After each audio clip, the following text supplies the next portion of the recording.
I get word that Tyvus is a few minutes away now, Okay. so we'll get Tyvus's bread and butter out of the way before he gets back, and that's a little baseball bowl. After Epicor. Today's show brought to you by Epicor. Every team knows the value of hard work, of taking pride in what you build, in practicing every detail to get the best results, but no one player, no matter how amazing, can do it all alone. Working together makes getting the win easier. At Epicor, the all-stars are the hardworking manufacturers and distributors who create and deliver the things we all need, from aerospace to electrical to medical devices, from small businesses with big dreams to growing enterprises with global visions. We'll equip you with the right tools to move forward, think ahead, and lead the way, because as the clock ticks down, you need to make the most out of every hardworking minute. Easier doesn't cut corners. Easier finds the lane. Discover your success at easierwithepicor.com. That is easierwithepicor.com. Bull, it was quite the day for the Cleveland Guardians. It started with Brayan Rocchio being optioned to Columbus. Yes. It continued with Ben Lively getting hurt warming up on a changeup. Yep. It concluded with a convincing win for the Guardians. Gabriel Arias with another 3 RBIs. Let's start in that order with the Rocchio news, then we'll go Lively in the big picture. But, Bull, will you explain to everyone out there, you and I had a conversation this morning, about what Rocchio's future, or what's in store in Rocchio's future after being optioned to Columbus? So, just a clarification, because sometimes people get confused by the language. A lot of people don't get it. When you see a transaction with a player, okay, when a player gets sent to the minors, or gets taken off the roster, there's a variety of ways it can be done. Sometimes it'll say a player's option to the minors, or it'll say, Brayan Rocchio is optioned to AAA Columbus. Sometimes they will say Tristan McKenzie has been outrighted to Columbus. And then they could say a player's been designated for assignment. And people maybe you're a sports fan, maybe you're a casual baseball fan, and you want to have a conversation with your friends, and you don't know what these things mean, but you're afraid to ask anybody. So I'm going to explain these different distinctions to you. Okay. And he's of the lowest con. No, go ahead. No, yeah. So, and then I'll get into Rocchio himself. So, every major league team has an active 26-man roster, right? The Guardians that are on the field that are playing are on the 26-man roster. They're active. All 26 guys are eligible to play. But every organization, in addition to their 26-man roster, has an organizational 40-man roster. To play to be called up to the majors, you have to be on the 40-man roster. Okay? So each team has guys in the minors that are on the 40-man roster, even though they're not on the 26-man roster. Now, when guys go on the injured list, they remain on the 40-man roster unless they are put on the 60-day injured list. Then they're taken off the 40-man roster temporarily, and then when they're activated, they have to put people back on. Now we get to the initial terms. What's the difference between being optioned and being assigned, being assigned outright to the minors? When you're optioned to the minors, that means you are on the 40-man roster, and then you go to the minors, and you're still on the 40-man roster. Brayan Rocchio was optioned to the minors. That means he's still on their 40-man roster, so in 2 weeks, if they want to call him back up, they can with no problem. He's on the 40-man roster. What is the limit of options on a person's career? So, I can't remember the exact number now. It depends on the player. Isn't it 5? I want to say it's 6. I can't remember if it's 5 or 6. I'll look it up. It's something like that. But there's a lot of tricky rules when it comes to exactly how many times you can be optioned. But there is a limit. There is a limit. Okay, Yes. that's what we get at. Eventually, like Tristan McKenzie was out of options. Mm-hmm. So what the Guardians did with Tristan McKenzie is they designated him for assignment. 5 times per season, according to 5 times MLB. per seson, right? .com, But there's also a limit to how many times you can be, how many different seasons you can be optioned. I can't remember the exact number off the top of my head. In your totality of your career. That's right. And once you reach a certain veteran status, you can't be optioned without your permission. So when Tristan McKenzie was designated for assignment, that means there's 3 options for the team.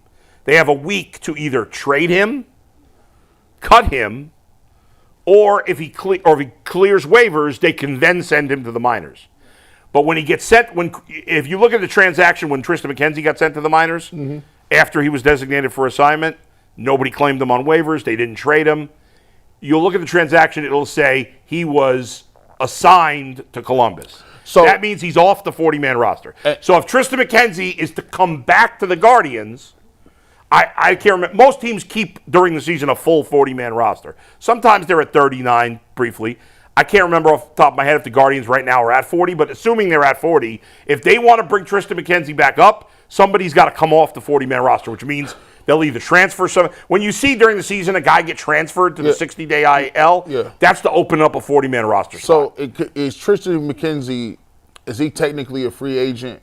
He could have been a free. So McKenzie had two options. Once he cleared waivers and was not traded, right, he was assigned to the minors. Now, because he is out of options, he could have chosen to become a free agent. The reason he didn't is because he's got a guaranteed $2 million this year. Okay, and if he had chosen, nobody wanted him. Nobody wanted him. Somebody would have signed him for nothing, for free, right? But if he had declined to go to the minors and became a free agent, he would have lost his guaranteed money for the rest of the year. Gotcha. So he wasn't going to do that. Yeah, okay. You know, and that's why he took the assignment to the minors to still get his $2 million this year. But if he thought, you know, he could have become a free agent and signed somewhere else, but he wouldn't have gotten $2 million from anybody, even though it's not a ton of money in baseball terms. Now, that all being said, hopefully that's clarified it with you, even though I didn't remember exactly how many options per season. Have you ever seen that thing on YouTube where a guy from a place explains certain things? Like they'll be in a white room and it's a podcast where they say, here's a lawyer explaining what retainers are. Oh, yeah, or right. Here's a gambling pit. I watched one for a casino guy who says, I'm a gambling guy who is over the security, and here's how we catch people cheating. Yeah. You should do that for baseball terms. You All should right. be like, I love listen, it. here's the nerdy baseball pretty terms. good, like that. So now, in terms of Rocchio specifically, this was a couple of weeks coming here. We kind of knew that this was a possibility. I've been saying for a week or two. Obviously, he's been losing his playing time, and it was time for him to go to the minors. He's been a total disaster. What his long-term future with the team is, who knows? You know, we all kind of given up on Arias, and look, he's now become, even though if you look deep into his numbers, some of his numbers are concerning when it comes to Arias. But the bottom line is he's been productive. He's right now an above-average major league player. And we had given up on him. So I'm not going to say Rocchio has no chance, but he's completely lost right now. I mean, his numbers are horrible. So if you revisit the Jimenez trade, they got playoff Rocchio. I felt like since they thought they had Rocchio, that they made Jimenez expendable. Looking at what he's done, I haven't followed him with the Blue Jays. Yeah. Do you still like the trade or like the move because of Arias? I didn't love it, but and what's funny is Jimenez got off to that great start. He had He's done nothing since. 3 or 4 home runs. And then he was awful. He was batting like cleanup for the first couple of weeks. Yeah. Hit a few home runs. Since then, he's done nothing. Now he's hurt, and he's on the injured list. So he's really done nothing since that. Obviously, he plays great defense, as he always does. So obviously, right now, he had 3 homers in the first 5 games. He has 3 homers today. So Arias is a wash. So you're like, okay, whatever. Well, yeah. I mean, Arias is playing better than Jimenez, at least offensively. He's not as good defensively, and he's playing shortstop. But it's funny. I feel like we've been talking about the Guardians as if they're having a bad season, and they're not. No, and that's what I want to get to. They're in a 3-way tie for the second best record in the American League, with the Yankees and Royals just behind Detroit. When you look at the run differential, it feels unsustainable in ways, but they always seem to win in unsustainable ways because they there's win. flaws in the team, no doubt. I think they don't look like a great team, but they're winning. I think a lot. Yeah, the record is kind of surprising. I had him coming in 4th. Yeah. The Twins started off bad, but now the Twins are hot. They've won 8 in a row. The whole division's playing well besides the White Sox. So the White Sox aren't as bad as they were last year. It's just I think it's one of them things that they don't win exciting. Yeah. And I think the savvy baseball people understand that there are really big flaws in the team. Yeah. And when they play very good teams or very good teams with dominant pitchers, they make you understand very quickly that they don't have bats. That's true, but yesterday they faced one of the really good pitchers, Freddie Peralta, and he was coming off. He had been pulled from his last start, and that Arias double that knocked in a couple of runs. Churio took a bad. He should have caught that ball probably. Weird. I don't know what he did. He took a bad angle. I don't know if he didn't see it, but whatever. I mean, they scored 4 runs off of Peralta, and Peralta's a good pitcher. So that was good. Jose, I think, stole 3 bases yesterday, didn't he? He was good. The big thing from yesterday's game, though, was the lively injury. We have a little video. Well, yeah, we got to get to that. So, Steve, you want to take the video? He's been their best pitcher. I told you last week when I was on the panel, I feel better knowing what I'm going to get from Lively. Yeah. Just based Well, on he what had the best ERA coming into last night, and it didn't. You know what? This is the play where he Yeah. is warming up, then all of a sudden just similar to Donovan, you can see him shake his head there. He threw a changeup and It didn't feel right. Frustrated because you could see something is visibly not right here. The training staff. And why they automatically know. How are there 9 people in the field? Yeah. There was no grimace. He did not fall. He didn't pass out, and they just immediately trotting out there. Hey, what's going on, big fella? They could tell it's the body language. Yeah, they're like, Mike, did we get any updates on Lively yet? I've been searching Twitter all morning. I Yeah. have not seen any confirmed update on Ben Lively yet. Yeah, I mean, it's obviously concerning because he's pitched really well, and to leave the game like that in the middle, I mean, hopefully it's nothing serious, but we'll see. That was a bummer. He was pitching well too. He's done a real nice job. 3 shutout innings. I'm still pissed off from last year.